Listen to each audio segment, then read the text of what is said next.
Hello everyone, it's Victor here once again and welcome to Victor's Tiny Kitchen where we cook Filipino favorites and more. And for today guys, I am really excited because I'm going to share with you how to make seafood chowder. The reason why I'm cooking this one here is because about 2 weeks ago, my friends and I went to this fabulous buffet restaurant. It's called Diamond Buffet. It's located at the Elements Casino down at Cloverdale here in Metro Vancouver. And the food was really awesome, and one thing really stood out there, and it's the seafood chowder. And I said to myself, I'm going to recreate it in my own kitchen. And here we go. We are going to cook it today here in my own kitchen, and I'm going to show you the step-by-step process in cooking this fabulous dish. So join me guys, and let's get started. The first thing that we have to do here is to saute our vegetables. And first I have a beautiful saucepan here that's big enough for the chowder that we're going to be making. And I'm going to pour in olive oil into this saucepan here.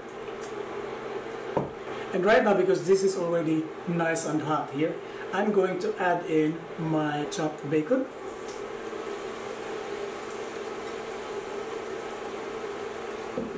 What we're going to do here is to fry up our bacon and make them crispy.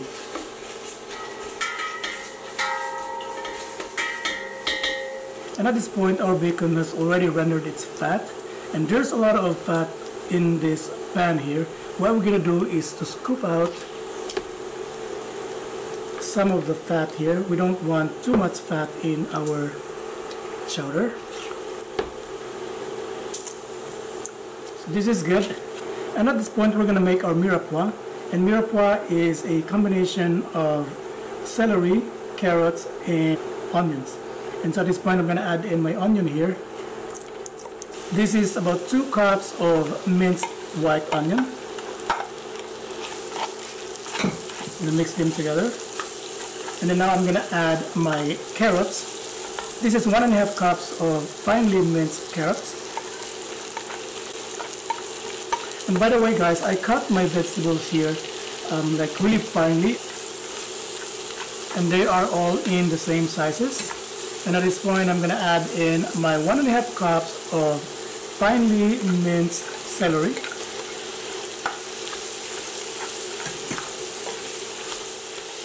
And we will create a roux here, and in order to do that we're going to add about 1/4 cup here of all-purpose flour.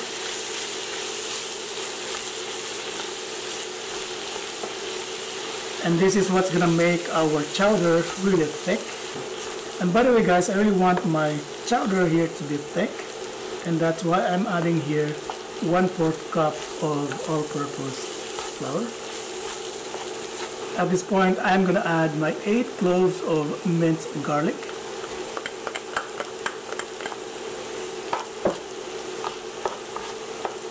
As well as 2 bay leaves. And then I'm also going to add 1 teaspoon of dried thyme, and then 1 teaspoon as well of black pepper. And I'm going to give this a good mix. I'm going to deglaze my vegetables here by using 1 carton of chicken broth. This is about 900 ml of chicken broth here, and this is enough to cover all the vegetables. And I really like the aroma, the tasty flavor coming from peppers, so I'm gonna add in 1/2 chopped red bell pepper here. And for me, the other benefit from it too is that it adds color in my chowder. I'm going to add in 2 cups of milk here. I'm going to give this a stir.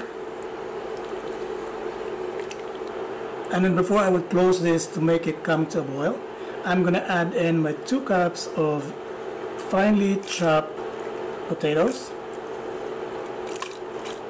And by the way, the potatoes here guys will help as well thicken our chowder.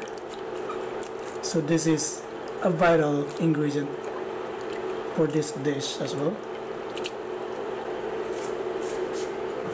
give this a good stir.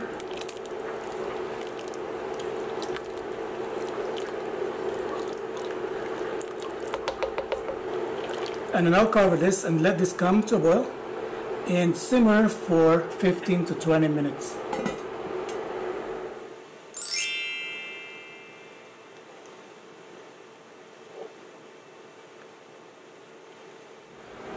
Hi guys, I'm back here, and I have to let you know that I have switched over to this saucepan here because this is more shallow than the other one there. It's so tall, so deep that it's hard for me to maneuver and do the filming while cooking as well. And so this one here right now, our seafood chowder is already boiling. I mean the vegetables, the sauce, and I'm just gonna continue to let this simmer so that our vegetables will continue to cook as well, because what I want for my vegetables is to be soft and not as creamy or coarse when you eat it. But this is almost done, and the last thing for me to do here actually is to add in the full cream and then also the seafood here.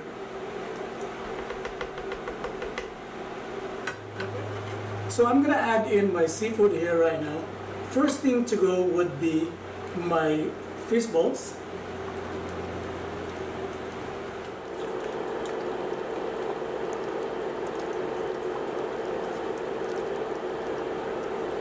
And after the fish balls, I'm gonna add in my mussels. Just gonna distribute all of them in my saucepan here.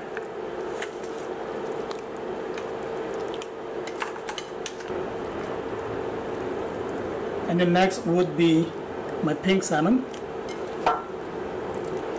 When you make your seafood chowder, make sure that your seafood is really fresh.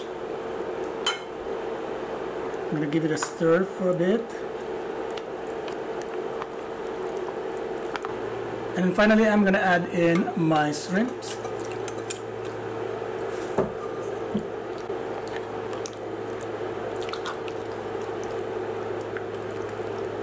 And the seafood here, guys, cooks really so fast. And actually, once this comes to a boil, we're gonna switch it off right away, because that means that they're all cooked.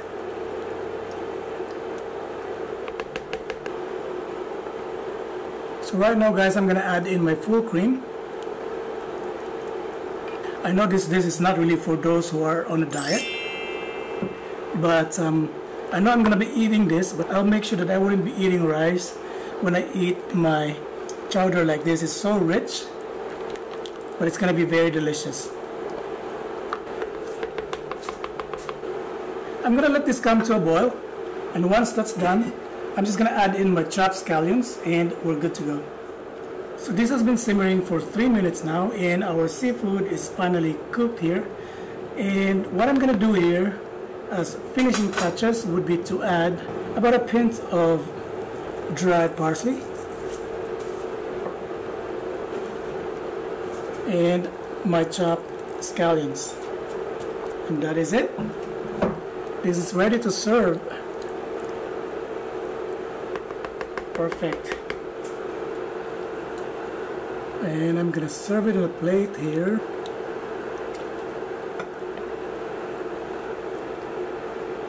And by the way, guys, I've already tasted this for salt, and I know that this is already good.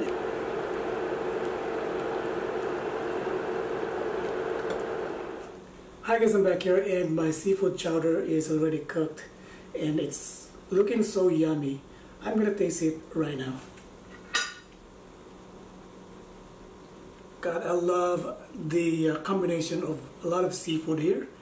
There's mussel, there's shrimp, pink salmon, and the fish bowl. Amazing.